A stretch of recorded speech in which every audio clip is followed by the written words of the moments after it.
There's a quiet revolution happening in our schools right now. And it's not about some fancy new technology or more standardized tests.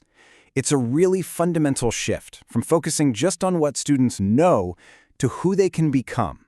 This is the world of social emotional learning, or SEL. And honestly, it might be just as crucial as learning how to read or do math. So this really gets us to the core question that's driving this whole movement. How do we prepare our students for life and not just for the next exam? Answering that one question, well, it means we have to rethink the entire purpose of school. And the reason that question is so important is because the challenge in today's classroom has completely changed. Success in the 21st century, it requires so much more than just knowing facts and figures. Yeah, the modern world demands a whole different kind of smarts. We're talking about emotional intelligence, the ability to understand yourself, to work with other people, to navigate tough challenges. That's not a soft skill anymore. It's not just nice to have. It's absolutely critical for success in pretty much any field you can imagine. And that's exactly where SEL comes into the picture. It's not just a vague idea. It provides a real, structured framework that teachers can use to directly teach these essential life skills. So, what is social-emotional learning exactly? Well, according to CASEL, that's the Collaborative for Academic, Social, and Emotional Learning, it's all about being able to manage your emotions, set goals for yourself, show empathy for others, build relationships, and make good choices. I mean, basically, it's the internal toolkit that every single one of us needs to navigate the world. And this really highlights a huge shift in mindset. Think about it. Traditional discipline was almost always reactive, right? A student misbehaves, and then they get punished. The SEL approach flips that completely. It's proactive. It's all about building the skills a student needs so that the misbehavior doesn't even happen in the first place. This quote right here gets to the absolute core of the SEL philosophy. We can't just cross our fingers and hope that students somehow absorb these skills.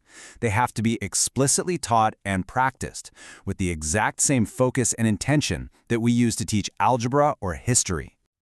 So what are these skills? Well, the CASEL framework breaks them down into 5 core competencies.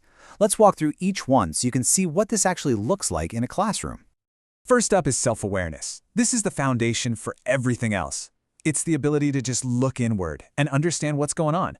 What am I feeling right now? Why am I thinking this? How are my values guiding my actions?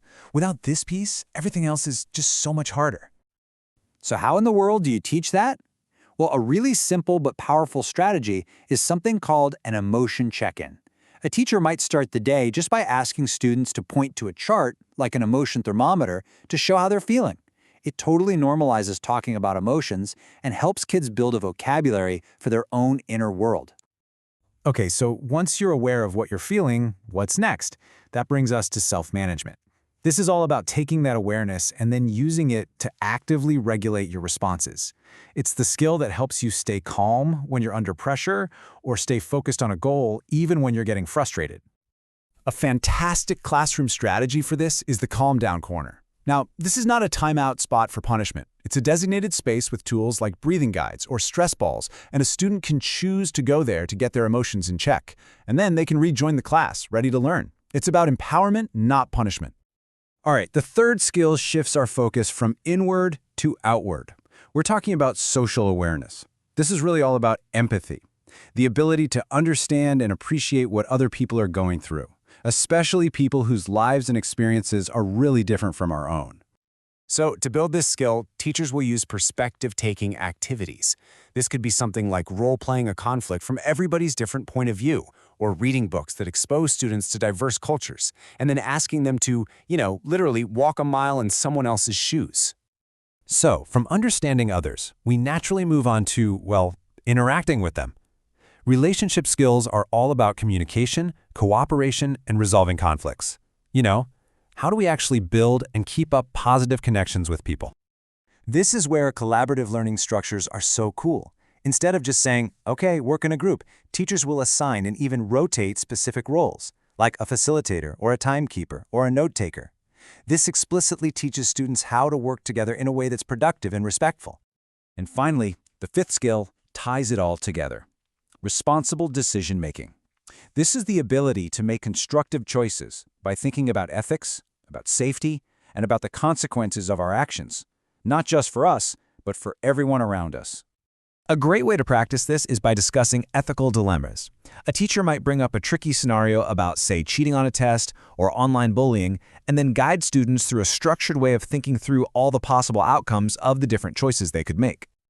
Okay, so the framework makes a lot of sense and the strategies seem pretty solid. But here's the billion-dollar question. Does any of this actually work?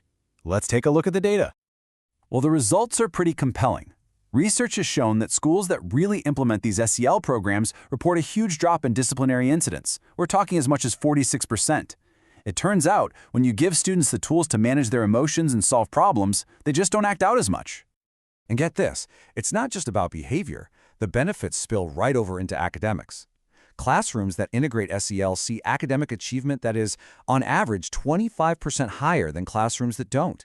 A calm, supportive, emotionally intelligent environment is just a better learning environment. It just makes sense. And this, right here, is the real payoff. These aren't just school skills that kids forget the moment they graduate. They are skills for life. Let's see how it all comes together in a situation we can all relate to. Think about a super common challenge, like a conflict between two students. An SEL approach gives you a clear roadmap. Step 1, regulate your emotions. Maybe use a technique you learned in the calm down corner. Step 2, identify what you were actually feeling. Step 3, reflect on what triggered that feeling. And finally, step 4, work to repair the relationship. That is a powerful, repeatable process you can use for your entire life. And this brings us right back to where we started. If we know that these skills are absolutely essential for a successful, happy life, then the real question isn't, should we teach them in school, but how can we possibly afford not to? That's the challenge and the promise at the very heart of the SEL movement.